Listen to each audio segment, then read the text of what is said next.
everyone, I have just completed Book-tober. Book-tober is a challenge that I believe Carrie Hope Fletcher, link in the description, I believe she created this challenge where you read one book every week in October, and I just completed that, which is good because I've been in a really serious reading slump.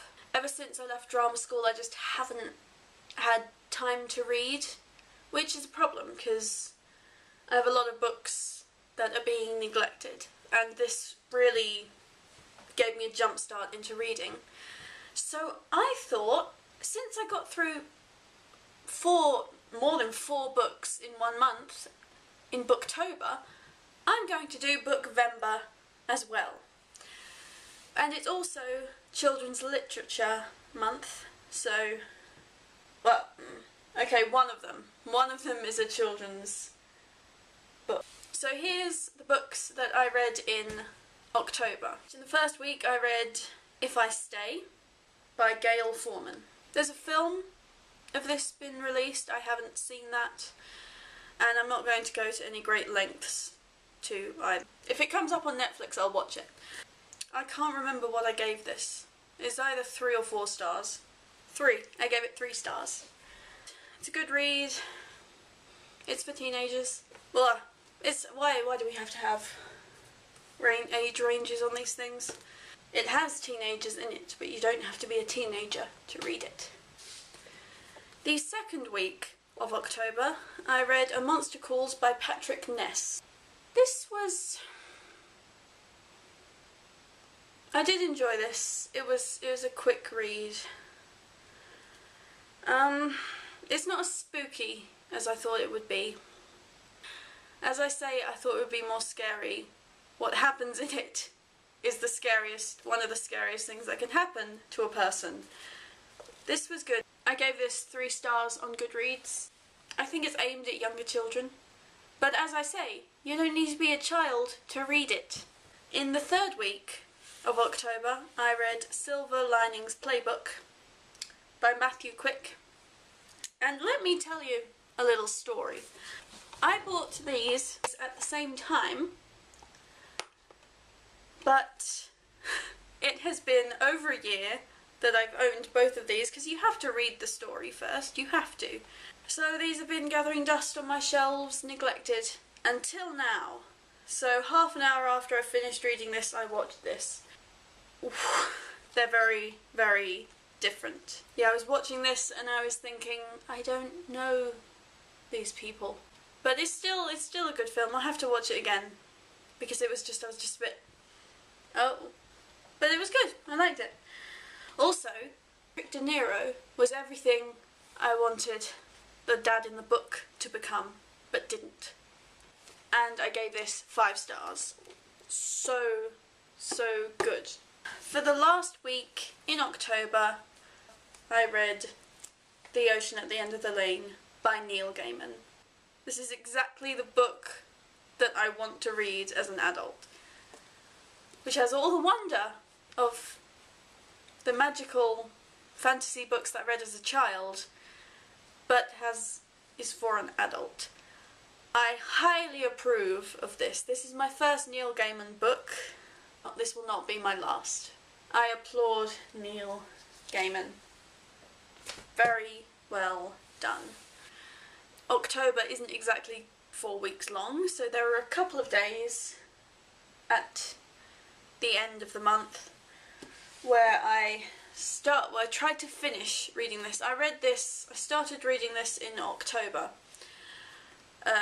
September, and couldn't finish it. I tried to finish it before October started, but I couldn't. I had about 100 pages left.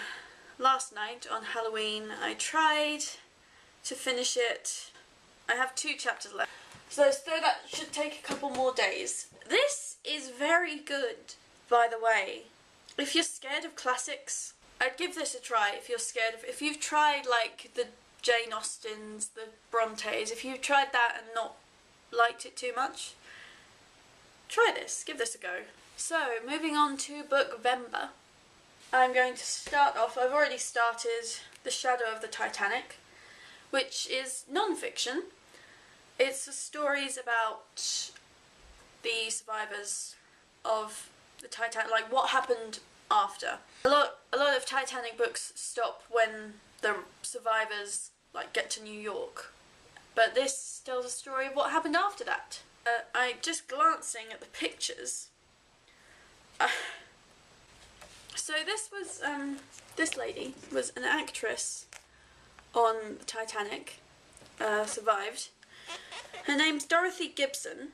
She made silent films, and they made the first film of Titanic 4 weeks after the ship sank.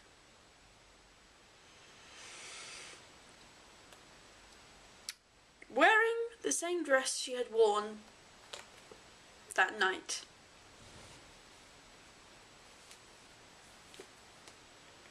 I mean, I haven't seen this film, so I don't know in what taste the film was made, but give it some time. That seems wildly insensitive to me. I very much look forward to reading this. I love Titanic. In the second week, I will be reading Running Like a Girl, which is another non-fiction about running. I like to run. I've just really got into it.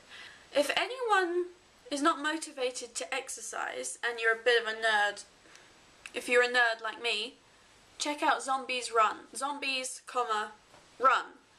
Exclamation mark. Oh, it's an app on your phone. You're listening to an audiobook and you're running. So it's giving you like a scenario. So you can run outside. After a segment of story, your music kicks in and it's like you're an action hero in an action film. Best thing ever. In the third week, I shall be reading The Perks of Being a Wallflower. Now, I've been told it's good. Thing is, I buy books without knowing what they're about. And week 4, as this is children's literacy, I'm gonna sneeze.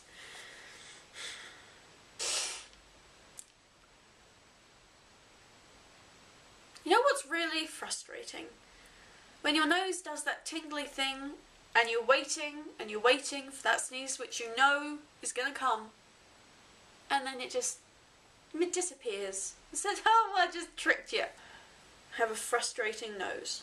Yes, as November is Child's Literacy Month. I don't know if it actually is. That might just be in Australia.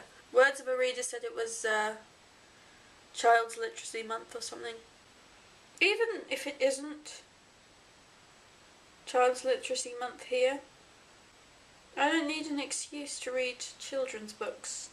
You know what? I can't find any evidence that it is in this country. The Wind in the Willows by Kenneth Grahame, which I have never read, but I've seen various TV, claymation, live-action films, but can't really remember the plot. It's a nice British children's classic. These books are pretty short, so I'll get through these in a week, easily. So if I do, I have a backup. I have a number of volumes. Well, I have all the volumes, actually, of L. Frank Baum's The Wizard of Oz series. I have all 5. So, I'm not going to get through all of this in a month. But as these are pretty short, since there seem to be 3 or 4... No, there's 3. There's 3 to each book. So if Oh... He's fine, don't worry. So if I get through these really thin, short books, I will read a story from Oz. So that's quite a risk I took to buy the entire series, not even knowing if I liked it. I think that's all I had to say.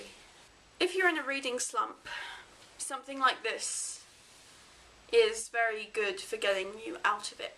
So you've got like a week and reading a book in a week is easy, so, you know, it's just a nice, gentle entry back into reading. Yeah? Eh?